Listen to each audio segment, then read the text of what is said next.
Assalamualaikum warahmatullahi wabarakatuh. Halo anak-anak hebat kelas Tanah Literasi. Kali ini Bu Neni akan menyampaikan materi literasi hari ini lewat video ya. Ciri-ciri cerpen yang baik. Nah, karena kita sudah sering membuat cerpen, sudah sering membuat karya, maka hari ini Bu Neni akan memberikan ciri-ciri cerpen yang baik. Cerpen yang baik itu seperti apa sih? Oke, kita lihat di layar. Nah, cerpen itu sebetulnya kalau kita ingat lagi singkatan dari cerita pendek. Nah, cerpen merupakan cerita pendek yang berisi tentang kisah cerita yang tidak lebih dari 10.000 kata.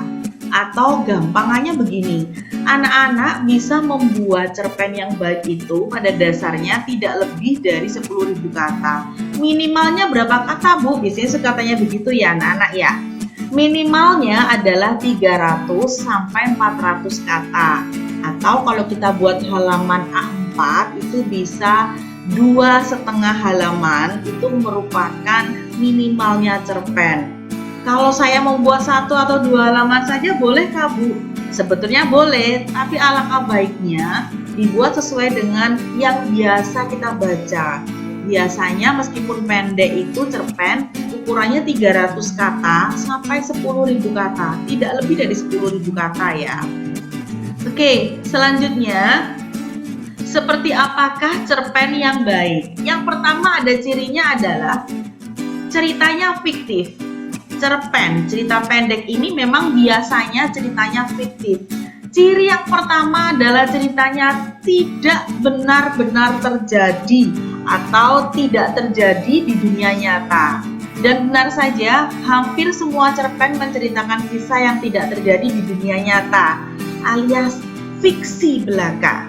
Jadi, kalau kamu membuat sebuah cerpen itu sebaiknya memang cerita yang bukan asli kejadian dirimu, bisa kalian gubah. Bisa digubah ceritanya tidak sesuai dengan kenyataan atau berangkat dari pengalaman kamu, tapi kamu ubah sedikit-sedikit ceritanya hingga tidak benar-benar sesuai dengan kenyataan. Itu biasanya cerpen yang bagus ya, cerita yang dibuat semirip mungkin dengan kejadian nyata. Nah, ciri yang kedua adalah berfokus pada satu aspek. Cerita pendek itu biasanya fokusnya pada satu aspek cerita saja. Contohnya ini ya, kejadian yang diceritakan oleh seorang anak yang takut pada angka 13. Nantinya dari awal hingga akhir cerita, cerpen akan menunjukkan solusi atas ketakutan anak terhadap angka 13. Sehingga skup konflik yang terjadi itu tidak melebar kemana-mana tentang cerita anak yang takut angka 13. Nah, inilah yang membuat cerpen begitu disukai orang karena penyampaiannya ceritanya begitu jelas dan to the point. Jadi tidak lebih dari 10.000 kata itu patokannya, dan paling tidak 2,5 halaman kamu buat cerpen. To the point saja ceritanya. Berikutnya yang ketiga, apa sih kriteria yang terbaik untuk cerpen? Ya, kriteria yang terbaik adalah mengungkapkan masalah yang terbatas pada hal-hal penting saja. Atau lebih gampangnya begini, cerpen itu nggak bertele-tele, tidak terlalu banyak penjelasan, dan juga tidak membuat pusing orang yang membaca. To the point saja. Contoh yang tadi adalah seorang anak yang takut dengan angka 13, maka ceritanya tidak perlu kamu menjelaskan 12, 11, 10 atau angka yang lain, tapi to the point pada angka 13 itu tadi. Hal yang keempat yang membuat cerpen menarik adalah peristiwa yang disajikan itu cermat dan jelas. Nah, siapapun yang membaca cerita pendek alias cerpen itu akan mudah menerka maksud yang ingin disampaikan penulis. Jadi, setelah kalian membuat cerpen, kalau kalian baca ulang sendiri, setelah jadi bikin cerpen ya, terus dibaca ulang sendiri, kalau kamu masih belum jelas isi ceritanya atau masih bulet, itu berarti cerpenmu belum bagus. Tapi kalau kamu sudah langsung kena, oh tentang ini ceritanya, atau to the point, itu berarti sudah bagus ceritanya.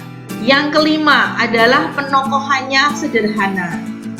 Yang perlu diingat tadi, meskipun cerpen itu memiliki panjang kurang dari 10.000 kata, Dan dalam rentang cerita yang sepanjang itu, tentunya penokohannya juga tidak serumit novel.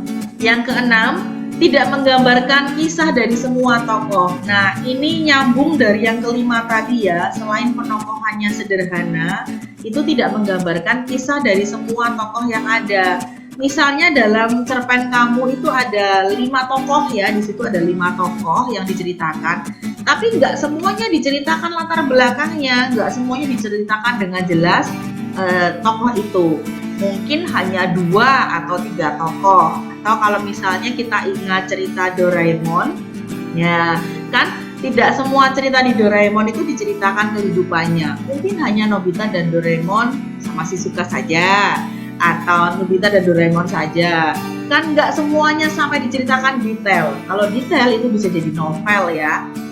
Selanjutnya, jumlah katanya pendek. Jumlah katanya pendek atau paling tidak ada 300 kata. 300 kata itu kamu kalau bisa melihat di Word bagian bawah, kira-kira ya 2 halaman. Yang ke-8 adalah habis sekali duduk. Maksudnya apa ya habis sekali duduk? Habis sekali duduk, maksudnya saat membaca cerpen akan langsung selesai dan bisa memperoleh isi keseluruhan cerita dalam satu waktu membaca. Satu waktu membaca itu selesai. Misalnya, kamu ingin membaca cerpen, kamu duduk. Lalu sekali membaca, kamu sudah kena ceritanya apa? Oh, sudah paham ini tentang apa ceritanya tadi ya. Beda dengan novel, kalau novel kan kamu butuh waktu untuk membacanya. Walaupun ada orang yang membaca novel sampai 1 hari selesai, artinya tetap dia butuh waktu. 1 hari itu tidak langsung dia duduk selesai membaca 1 novel. Kalau cerpen, selesai dalam 1 waktu membacanya. Oke anak-anak, setelah tadi Bu Heni jelaskan tentang kriteria cerpen yang bagus, sekarang kita praktek ya bikin cerpen. Kalau ada yang sedang membuat cerpen kemarin boleh dilanjutkan. Kalau sekarang mau bikin baru malah lebih bagus lagi. Jadi ceritanya bisa jadi lebih banyak ya. Dengan catatan minimal 300 kata.